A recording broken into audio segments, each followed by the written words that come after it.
Fatu shocks Reigns. Reigns loses control. Backlash chaos. Fatu crosses line. Reigns under pressure. Make sure you subscribe and hit the notification bell so you never miss an update. What exactly happens when someone finally pushes Roman Reigns past the point where patience stops being part of the equation? And more importantly, what happens when the person standing across from him at Backlash 2026 is someone like Jacob Fatu, who doesn't really look interested in fear, reputation, or history at all? Because that's where this whole situation starts to feel different, not like a standard WWE main event, but like something that's been building for a long time and is now ready to explode in a way nobody can fully control. The arena is already buzzing before anything even happens, that familiar Backlash energy where the crowd feels restless, like they already know something is about to go wrong but they just don't know how or when. Roman Reigns walks out first, calm, measured, almost too calm in a way that makes everything feel heavier, like he's already decided how the night ends and everyone else is just catching up to that reality. The crowd reacts the way they always do with him, some cheering, some conflicted, some just watching because they know you can't ignore him when he enters that mode. But then the tone shifts completely when Jacob Fatu appears, and it's not gradual, it's immediate, like someone flipped a switch in the atmosphere. You can feel it in the way the crowd noise changes, the way people lean forward, the way even casual viewers suddenly pay attention because something about his presence feels unpredictable in a way WWE doesn't always deliver. He doesn't walk out like someone stepping into a planned match, he walks out like someone stepping into a situation that already offended him before it even began. Roman stares him down, and for a moment it looks like the classic WWE power standoff, the kind they stretch out for tension, but Jacob doesn't play that game the same way. There's no hesitation, no performance of intimidation, just this steady, almost irritated focus like he's already decided this isn't about respect, it's about impact. The bell rings and at first it looks like we might get structure, maybe even a methodical match, a slow build, a chess game between two heavy forces. But that illusion doesn't last long because Jacob Fatu doesn't really move like a man trying to outthink Roman Reigns, he moves like a man trying to overwhelm him completely, physically and mentally, and those are two very different approaches. Roman tries to control the pace like he always does, slowing things down, using positioning, using that familiar pressure style where he makes opponents feel like they're stuck in quicksand, but Jacob doesn't react the way most people do. Instead of getting trapped in it, he disrupts it, breaks the rhythm, forces Roman out of his comfort zone in ways that don't look clean or rehearsed. There's a moment early on where Roman manages to get a brief advantage, and you can see that familiar confidence return for a second, that I've been here before energy, but Jacob shuts it down fast, not with finesse, but with force that feels almost personal. And that's when you start noticing something different about this match. It's not just about winning anymore, it feels like it's becoming about proving something on both sides.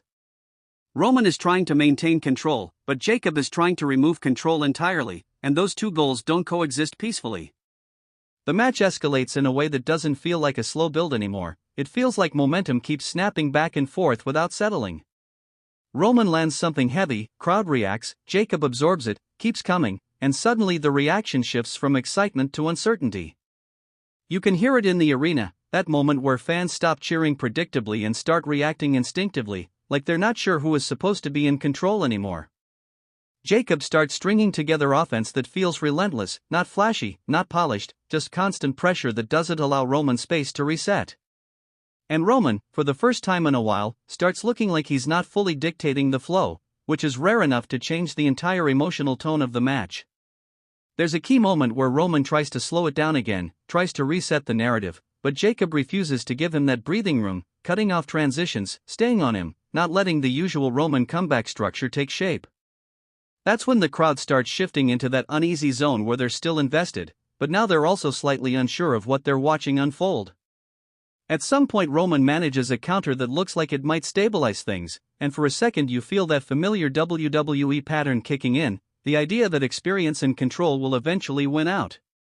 But Jacob shuts that idea down almost immediately, and the way he does it feels less like a reversal and more like a statement. It's not just about damage, it's about refusing the structure of the match itself.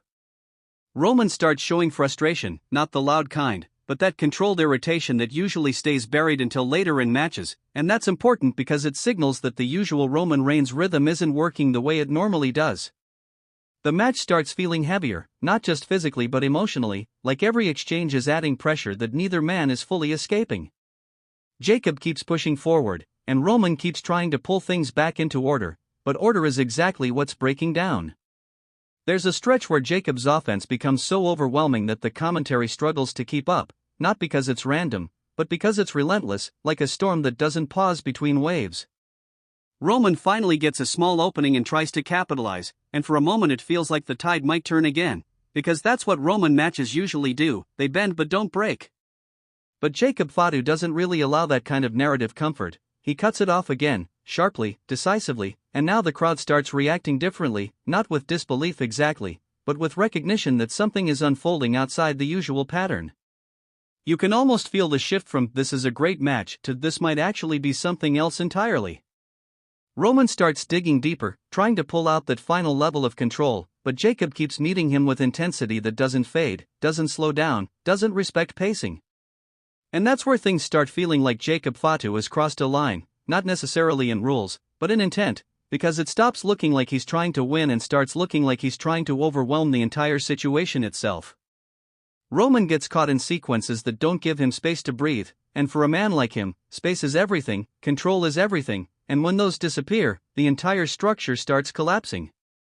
The crowd is fully locked in now, some standing, some reacting in disbelief, some just silent because they can't process how quickly the match has shifted away from what they expected. Roman finally gets knocked down in a way that feels heavier than usual, and there's a pause in the arena that says everything without anyone needing to speak, that moment where everyone collectively realizes this isn't just back and forth anymore. Jacob stands over him, not celebrating, not taunting, just existing in that moment like he's still not finished processing what he's done or maybe what he's becoming in real time. And that silence hits harder than any move that came before it because it removes all assumptions about control or hierarchy in that moment.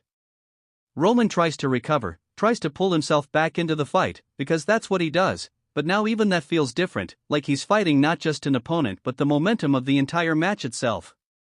Jacob keeps pressing, keeps forcing exchanges, keeps removing comfort from every second Roman tries to create space. And somewhere in all of this, the idea of a normal finish starts to feel less certain, like the match has moved beyond structure and into something more chaotic, more personal, more unpredictable. At one point Roman lands something meaningful, and the crowd reacts like they've been waiting for that exact moment to signal the turnaround, but Jacob absorbs it and responds in a way that shuts down the expectation immediately, and that's when you realize the match isn't following a script of recovery anymore. It's following a script of endurance and escalation. Roman looks frustrated now, not fully broken, but clearly forced into a position where he's reacting more than controlling, and for him that's already a shift in power. Jacob continues pushing that edge, and the more Roman tries to regain structure, the more unstable the situation becomes. By the time things reach their most intense stretch, it doesn't feel like a traditional WWE main event anymore, it feels like a collision of two forces that don't fully align in philosophy, one trying to dominate through control and legacy, the other trying to dominate through raw pressure and refusal to slow down.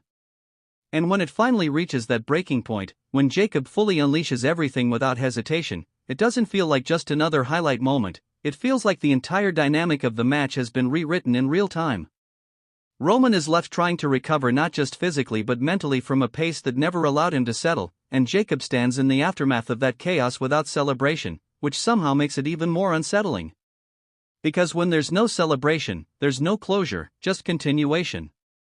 And that's where the real question sits after everything is over: what does this do to Roman Reigns going forward, and what does Jacob Fatu become after a night where he didn't just compete, but overwhelmed one of the most controlled forces in WWE history in a way that felt like it crossed more than just physical boundaries?